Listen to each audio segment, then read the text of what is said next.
La FEPI, très rapidement, a donc été créée il y a bientôt de cela 6 ans, 6 années, à l'incitation des pouvoirs publics, avec pour objectif de réguler le secteur privé de l'intelligence économique, en l'absence, comme vous le savez, de dispositions législatives, mais aussi avec pour objectif d'être l'interlocuteur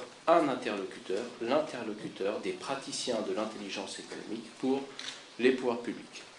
La FEPI a évolué et elle est à présent reconnue comme telle. À titre d'exemple, je mentionnerai notre rôle dans l'évolution des dispositions relatives à l'intelligence économique de la loi d'orientation et de programmation pour la sécurité intérieure, dite LOPSI, LOPSI 2, plus précisément.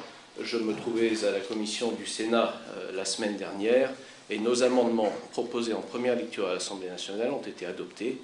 Les amendements proposés par la FEPI sont inscrits au projet de loi en seconde lecture du Sénat, ce qui m'a été confirmé cette semaine dernière.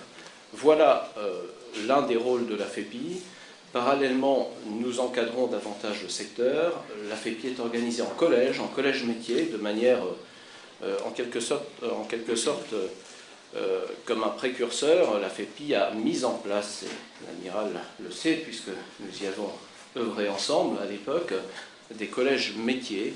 Ils ont été d'ailleurs développés devant vous et ils sont parfaitement déclinés sur le portail de l'IE qui s'ouvre aujourd'hui. Ces collèges métiers donc sont l'essentiel, rassemblent les praticiens, et j'insiste sur cette représentation.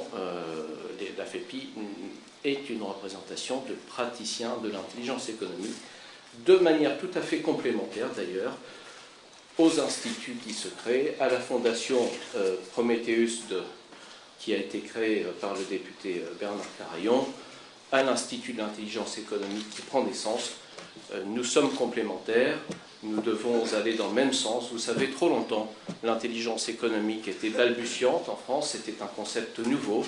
Trop longtemps, elle a été l'objet de réseaux superposés, non coordonnés. Et je crois, et c'est l'occasion pour moi, pour terminer mon propos, de rendre hommage à cette initiative à laquelle notre fédération s'associe pleinement, de rendre hommage à l'intelligence, sans faire de jeu de mots, qui prévaut à la création de cet institut.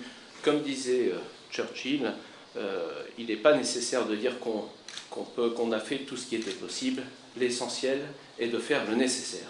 Eh bien, nous, acteurs de l'IE, avec l'ensemble de ceux qui veulent nous rejoindre, participer, nous, les praticiens, nous sommes à la disposition des do tanks, des initiatives comme celle du portail de l'IE, et nous nous y associons. Je vous remercie de votre accueil.